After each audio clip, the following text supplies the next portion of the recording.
Hello everyone, my name is Rohit Singh. By qualification I am an engineer.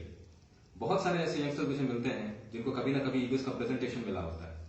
Presentation के बाद बहुत सारे के सारे यंगस्टर्स एक ऐसे डायलेमा और एक ऐसे कंफ्यूजन में होते हैं कि क्या मुझे ईबीएस करना चाहिए, क्या ईबीएस करना मेरे लिए अच्छा होगा। तो आज मैं अपने कुछ समय के एक्सपीरियंस के हिसाब से मैं आपको बताना चाहूंगा वो सारी बातें जिसको सुनने के बाद आपका ये कॉन्सेप्ट, आपका ये कंफ्यूजन भी क्लियर हो जाएगा और बहुत हद तक आपको कुछ ऐसी बातें भी पता चलेंगी जो बातें आपको हैरान कर देंगी। पर उससे पहले ये एक चेतावनी है, ये एक वार्निंग है उन मिस्टर एक्स और मिस्टर वाई के लिए जो यूट्यूब और ब्लॉग और इंटरनेट पर बैठ करके हीरो बनते हैं, जिनको खुद की लाइफ का तो कुछ पता ठिकाना नहीं होता और वो दूसरों को जिंदगी में सही और गलत का पाठ पढ़ाते हैं। वैसे लोग इस वीडियो को जरूर देखें। ये आवाज मेरी है पर गुस्सा सारी कम्युनिटी का है और ये गुस्सा उन लोगों पर है जिनकी छाती पर सांप लौटते हैं दूसरों की कामयाबी देखकर। तुम्हारे एक एक सवालों का मुंह तोड़ जवाब दूंगा। अब आते हैं सबसे पहले बकवास इल्जाम और सबसे पहले बकवास सवाल पे जो मिस्टर एक्स और मिस्टर वाई ने उठाया था अपने ब्लॉग पे कि हर यूजर के पिता गरीब क्यों होते हैं। एक बात मुझे बताओ, आज की डेट में ऐसा कौन सा इंसान है जो कि इस धरती पर अमीर बनकर पैदा होता है। बॉस, अगर तुम्हारी सोच सही होती ना तो शायद इस तरीके का बेतिका सवाल तुम्हारे दिमाग में आता ही नहीं। कोई ऐसा परिवार या कोई ऐसा इंसान इस धरती पर अमीर बनकर के पैदा नहीं होता। और जो लोग अमीर परिवार में पैदा होते हैं, जाकर उस परिवार से पूछो, जाकर उस घर में पूछो, उस घर की अमीरी ने कभी ना कभी किसी एक पुष्ट को एक गरीब के तौर पर देखा होगा जिसने हिम्मत की थी अपनी अमीरी को गरीबी में बदलने के लिए। पर यह बात आप लोगों को समझ में नहीं आएगी जिनको सफेद चांद में भी काला दाग देखने की आदत है। तुम ये देख रहे हो, तुम ये सोच रहे हो कि हर यूजर के पिता गरीब क्यों होते हैं। तुम ये क्यों नहीं सोचते कि कम से कम उस बच्चे में इतनी हिम्मत है कि वो दूसरों की तरह अपनी गरीबी का रोना ना रोकर अपने पिता की रीढ़ की हड्डी पर कबड्डी खेलने के बजाय हिम्मत करता है कुछ ऐसा करने की जिससे कि वो अपने पिता का सहारा बन पाए। और तुम ये देख रहे हो कि उसके पिता गरीब क्यों हैं। बॉस, आधे से ज्यादा गरीब तबके से उठ करके लोग इस प्लेटफॉर्म पर इसलिए आते हैं क्योंकि एक प्लेट खाने की अहमियत क्या होती है ये सिर्फ उन्हीं को पता होता है जो भूखे हो। अगर बात समझ में आ गई होगी तो तुम्हें अपने सवाल का, उस घटिया सवाल का जवाब मिल गया होगा। और अगर बात नहीं समझ में आई है तो टीवी पर बच्चों का चैनल आता है पोगो, जाके उसको देखो। अब अगला एक सवाल है जो कि पता नहीं कितने सालों की तपस्या के बाद इतना भारी भरकम सवाल उस मिस्टर एक्स भाई साहब के दिमाग में आया होगा कि एक ही बुजुर्ग दिन में 24 घंटे, दिन हो या रात हो, गुड मॉर्निंग की विश करते हैं। यह सुनने के बाद तो सबसे पहले मेरे दिमाग में यह आता है कि मुद्दे के तौर पर तुम्हें सास बहू सीरियल के एक्ट्रेसेस की तरह कोई और सवाल नहीं मिला उठाने के लिए। अरे हमारा मन करता है कि हम दिन रात गुड मॉर्निंग विश करें, यह हमारी मर्जी है। जब हम किसी को गुड मॉर्निंग विश करते हैं we feel more alive and more positive from inside. और जो चीज करने में अच्छा लगे, जिस चीज को करने में हमें मजा आए, उस चीज को सिर्फ करना चाहिए, उसके पीछे की वजह मायने नहीं रखती है। आज की डेट में अगर एक इंसान किसी काम को करते वक्त, किसी जिंदगी को जीते वक्त, कई सारे ऐसे लोग होते हैं जो अपनी जिंदगी में कभी अच्छे दौर से गुजर रहे होते हैं, कभी बुरे दौर से गुजर रहे होते हैं, पर फिर भी कुछ ऐसे लोग होते हैं जो किसी तरीके के दौर में भी अपने चेहरे पर एक मुस्कान हमेशा रखते हैं। ऐसा क्यों? क्योंकि उन्हें मुस्कुराना अच्छा लगता है। कई सारे ऐसे लोग मार्केट में और सोसाइटी में होते हैं जो ये नहीं देखते हैं कि कौन अपना है और कौन पराया है। अगर उनके अंदर एक इंसानियत होती है कि सामने वाला चाहे जो कोई भी हो, अगर वो दिक्कत में फंसा है तो मैं उसकी मदद करूंगा, तो वो मदद करते हैं। ऐसा क्यों? क्योंकि उन्हें मदद करना अच्छा लगता है। कई ऐसे लोग भी होते हैं जब वो किसी काम को अपने हाथ में लेते हैं तो उस काम को करते वक्त वो कभी विफल होते हैं, कभी सफल होते हैं, पर जब तक अपनी मंजिल तक पहुंच नहीं जाते निरंतर प्रयास करते हैं। वो निरंतर प्रयास क्यों करते हैं? क्योंकि उन्हें निरंतर प्रयास करना अच्छा लगता है। इसका यह मतलब है कि जिस काम को करने में मजा आए, जिस काम को करने में अच्छा लगे दिल को, उस काम को सिर्फ करना चाहिए, उसके पीछे की वजह मायने नहीं रखती। हमें भी अच्छा लगता है दिन रात गुड मॉर्निंग विश करना, और ये गुड मॉर्निंग जो हम विश करते हैं वो हम अपने लिए विश करते हैं। अगर आपको सुनने में ये अच्छा लगता है तो वेरी गुड, और अगर नहीं अच्छा लगता है तो मत सुने हमारा गुड मॉर्निंग। आपको गुड मॉर्निंग सुनना अच्छा लग रहा है या नहीं लग रहा है, that is none of my responsibilities. अच्छा, कुछ लोगों का यह सवाल होता है कि आप सर, जी और मैम करके क्यों बात करते हैं। भाई साहब, वो हम इसलिए बात करते हैं क्योंकि हमने सोचा कि मार्केट में एक पैकेट बिस्किट को अगर पार्ले जी के नाम से रिस्पेक्ट देकर बुलाया जाता है तो एक इंसान है, उसे रिस्पेक्ट देना बनता है। वो क्या है ना कि हम रे देकर के बात करने में विश्वास नहीं रखते हैं। अजीब है, सर करके क्यों बात करते हैं, जी करके क्यों बात करते हैं। भाई, प्रोफेशनलिज्म नाम की कोई चीज होती है। अगर एक इंसान को हम प्रोफेशनल एटिकेट सिखाते हैं, अगर हम एक इंसान को किसी को रिस्पेक्ट करना सिखा रहे हैं, तो ये चीज गलत हो गई।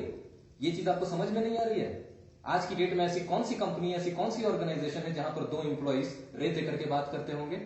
हम यहां पर लोगों को प्रोफेशनल एटिकेट सिखाते हैं। हम यहां पर लोगों को अगर वो सारी चीजें सिखा रहे हैं तो उनके अंदर हम एक कल्चर डेवलप कर रहे हैं प्रोफेशनलिज्म का। और अगर ये चीज अगर आपको पच नहीं रही है, then dude, you should actually, it's a serious issue, you should actually consult your digestion issues with the doctor. अच्छा, कुछ लोगों का ये सवाल होता है कि हर एक स्कॉलरशिप जो इशू होते हैं उसमें 170 रुपए क्यों कटता है?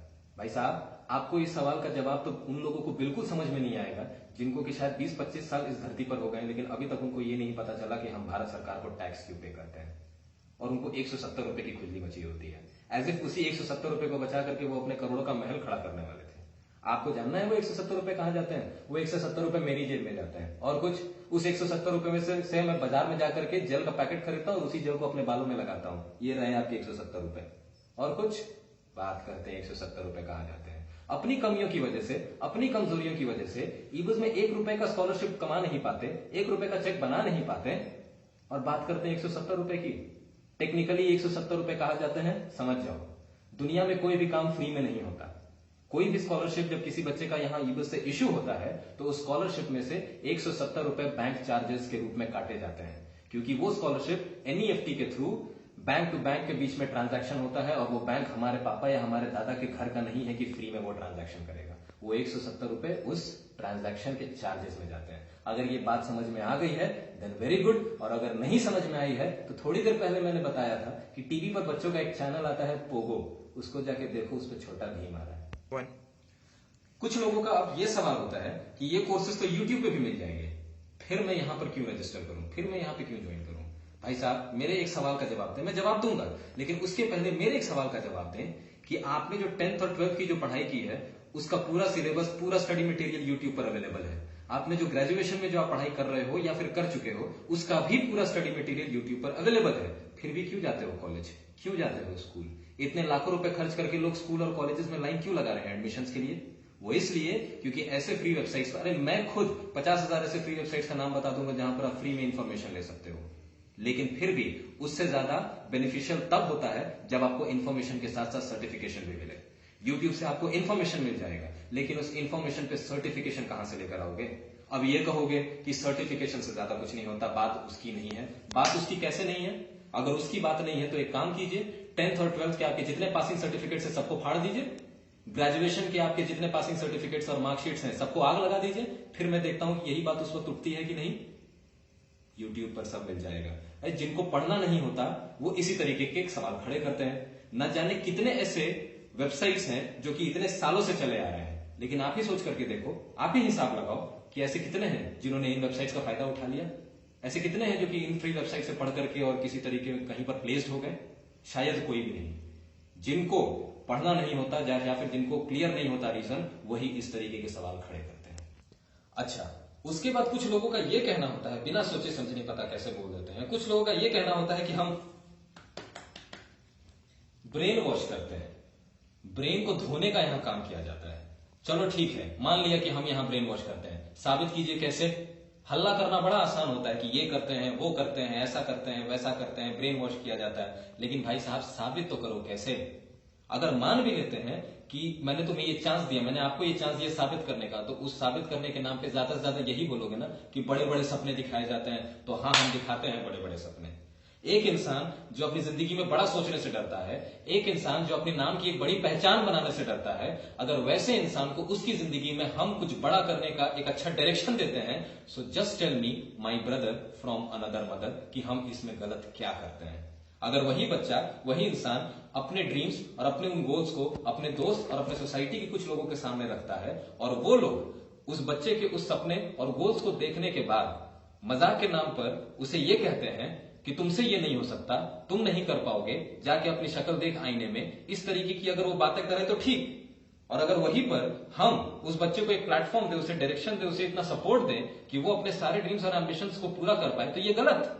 हाँ, ये बात जरूर है कि उस बच्चे में भी वो ललक होनी चाहिए, लेकिन ललक होने के साथ अगर हम उसे वो सपोर्ट दे रहे हैं तो क्या गलत कर रहे हैं? कृपया अपना नजरिया बदलिए भाई साहब, अपना नजरिया बदलिए। इतना मुझे पता है कि आज की डेट में इस दुनिया में न जाने ऐसे कितने मोटिवेशनल स्पीकर्स हैं जो कि किसी न किसी इंसान को एक अच्छा डायरेक्शन और एक बड़ी सोच देने की कोशिश कर रहे हैं। और अगर एक अच्छे डायरेक्शन को देना, एक सही सोच एक इंसान को देने को अगर ब्रेन वॉश कहा जाता है, तो हाँ, हम करते हैं ब्रेन वॉश। और इस ब्रेन वॉश से अगर आपको कोई प्रॉब्लम है तो आपको जो करना है कर लो। अब मैं कहना चाहूंगा उन इबिजस से एक बात मैं बताना चाहूंगा कि ये जो सवाल, ये जो बकवास सवाल, ये बकवास इल्जाम जो ये हाईली इंटेलेक्चुअल सोसाइटी के बिग ब्रेन्स जो ये उठा जाते हैं, ये वही लोग होते हैं जिनके अंदर दम नहीं होता अपनी कमियों को और अपनी कमजोरियों को एक्सेप्ट करने का, जिसकी वजह से शायद ये फेल कर गए। ये बात मैं भी मानता हूं कि बिना सीखे यहां पर आप कुछ हासिल नहीं कर सकते। यहां पर तो क्या, जिंदगी में कहीं पे भी बिना कुछ सीखे आप कहीं से कुछ हासिल नहीं कर सकते, क्योंकि ये आओ बहन मुंडी जोड़ो प्रोग्राम नहीं है। यहां पर भी आगे बढ़ने के लिए आपको सीखना होगा, डेवलप करना पड़ेगा। ये लोगों को डेवलप करने का प्लेटफॉर्म है। और मेरा तो यही मानना है कि बिना सीखे, बिना डेवलप किए आपको यहां से सक्सेस मिलना भी नहीं चाहिए। और ये वही लोग हैं जिन्होंने सीखने पर ध्यान नहीं दिया, डेवलप करने पर ध्यान नहीं दिया, सिर्फ पैसे कमाने के पागलपन में आंख बंद करके आ गए, कुछ समय इधर उधर किया और उसके बाद जब कुछ नहीं हो पाया तो अब इतनी भी हिम्मत नहीं है कि अपनी कमजोरियों को और अपनी कमियों को एक्सेप्ट करें, बल्कि उसकी जगह पर अपना सारा खुन्नस इंटरनेट पे, ब्लॉग पे और यूट्यूब पे ईबिस के साथ हमारी अधूरी कहानी के नाम पर अपना खुन्नस निकालते हैं। ठीक है, और दूसरों को गुमराह करने का काम करते हैं। मैं तो ये नहीं समझ पाता हूं कि कौन है ये mister X and mister Y जो कि आए दिन बिना मतलब का ब्लॉग लिख करके हीरो बन जाते हैं। आखिर ये है कौन? प्रधानमंत्री हैं, मिनिस्टर हैं, मिनिस्ट्री ऑफ कॉर्पोरेट अफेयर्स के हेड हैं, गवर्नमेंट ऑफिशियल हैं। आखिर ये है कौन? एक आम इंसान के नाते कुछ भी अगर लिखे जा रहे हैं और लोग उसको मान रहे हैं और ये गुमराह कर रहे हैं और लोग गुमराह हो रहे हैं। मेरा तो यही एक सवाल है जो कि मैं इनसे पूछता हूं। ये वो लोग होते हैं जिनको कि किसी ऑर्गेनाइजेशन की फंक्शनिंग का, उसकी लीगैलिटीज का एक पैसे का सेंस नहीं होता और आ जाते हैं मनोरमा किताब की तरह अपना रोना छापने के लिए। और गलती ऐसे लोगों की भी नहीं है, गलती इन लोगों की नहीं है कि ये बकवास सवाल या फिर बकवास तरीके से ये फट से उंगली उठा देते हैं, बिना किसी सबूत और बिना किसी प्रूफ के आ जाते हैं ब्लॉग पे और यूट्यूब पर कहानी छापने के लिए और कुछ भी बोलते हैं। गलती इनकी नहीं है, गलती हम इबिजस की है। हमारी गलती ये है कि हम इनके बकवास कमेंट्स को सुनकर भी अनसुना कर देते हैं। जबकि वहां पे मैं ये बोलना चाहूंगा कि अगर कोई इंसान इबिस के अगेंस्ट बिना किसी सबूत और बिना किसी प्रूफ के, बिना मतलब का अगर एक नेगेटिव कमेंट करता है तो आप वहां पर 10 पॉजिटिव और एक्चुअल कमेंट करें। अगर वो 10 करता है आप वहां पे 100 कमेंट करें। अगर वो 100 करता है तो आप वहां पे 1000 करें, लेकिन चुप ना बैठे, क्योंकि इन लोगों को यही लगता है कि सारे के सारे जो इबिजर्स हैं वो करण अर्जुन के मूवी के उस दुखियारी मां की तरह हैं जिसके परिवार के बारे में कुछ भी बोलो और ये लोग सुन लेंगे। लेकिन इन लोगों को मदर इंडिया के स्टाइल में समझाना जरूरी है। ये हिदायत मेरे तरफ से सारे इबिजर्स के लिए। और हां, एक स्पेशल हिदायत उन महारथियों को जो यूट्यूब और ब्लॉग पे हीरो बने फिर रहे हैं, जो बिना किसी सबूत और बिना किसी प्रूफ के जिन्होंने यूट्यूब और ब्लॉग्स पे हल्ला मचाया हुआ है। बॉस, अगर आपके पास पक्के सबूत और पक्के प्रूफ्स हैं, दुनिया भर के एलिगेशंस जो आप लगा रहे हैं उसके नाम पे पक्के अगर सबूत हैं तो लीगल तरीके से अपनी बातों को रखिए। फालतू में राम कहानी सुनने में किसी को इंटरेस्ट नहीं है। ब्लॉग में किसी के बारे में कुछ भी लिए लिखा जा सकता है, कुछ भी, रातों रात किसी इंसान को फेमस किया जा सकता है या किसी इंसान को बदनाम किया जा सकता है। और जितने भी लोग उस यूट्यूब और ब्लॉग पर हीरो बन रहे हैं उन लोगों को मैं कुछ दिखाना चाहता हूं। मेरे हाथ में ये लिस्ट है और लिस्ट में वो नाम है जिन्होंने बिना किसी सबूत और बिना किसी प्रूफ के, बिना मतलब का इबिस के नाम पे वो मार्केट पे हल्ला मचा रहे हैं। और ऐसे ही लिस्ट इंडिया के अलग अलग कोने से निकलेंगे और ये सारे लिस्ट में जितने भी नाम हैं उन सारे नाम पर एक लीगल एक्शंस लेने की तैयारी की जा रही है।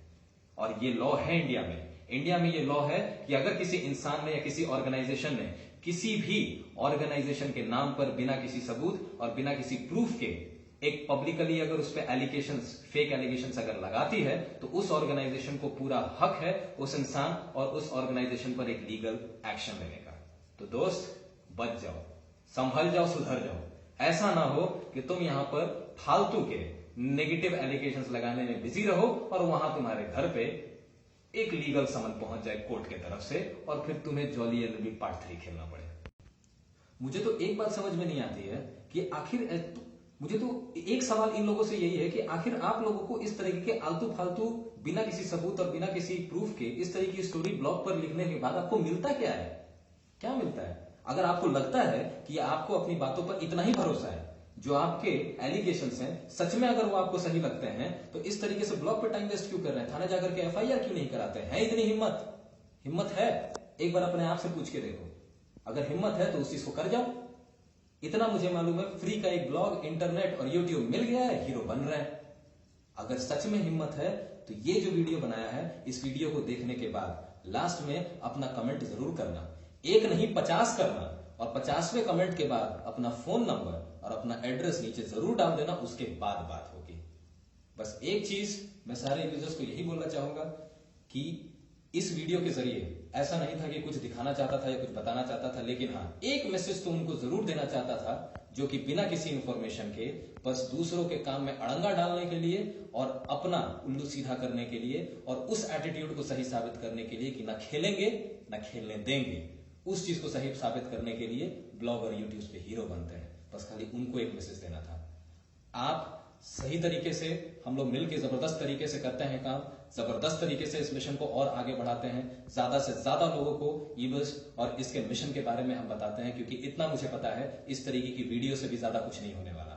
असल जवाब वैसे लोगों को तभी मिलेगा जब वो जबरदस्त सक्सेस हम सबके पास देखेंगे, और हमें वही उसी चीज को ध्यान में रखना है। और जिन लोगों को प्रेजेंटेशन मिला है, उन लोगों को मैं बस इतना ही कहना चाहूंगा कि पूरे वीडियो को देखने के बाद आपको समझ में आ गया होगा कि हाँ, आपको क्या करना है, और जो समझ में आया है आप वही कीजिए। और वो जो महानुभव और महारथी हैं, जिनसे मैं पूरे वीडियो के दौरान मैंने खूब प्यार बरसाया है उनपे, उनसे मैं यही बोलूंगा कि भाई, एक बात समझ लियो, एक बात समझ जाना कि दूध मांगोगे तो खीर दे देंगे, लेकिन अगर बिना किसी सबूत और बिना किसी प्रूफ के आलतू फालतू ब्लॉग्स पर आकर के हीरो बनोगे और यूबस के बारे में कुछ भी उल्टा सीधा एलिगेशन लगाओगे और कुछ भी उल्टा सीधा बोलोगे, तो बाय गॉड बता रहा हूं अपनी मम्मी की कसम, चीर देंगे। धन्यवाद।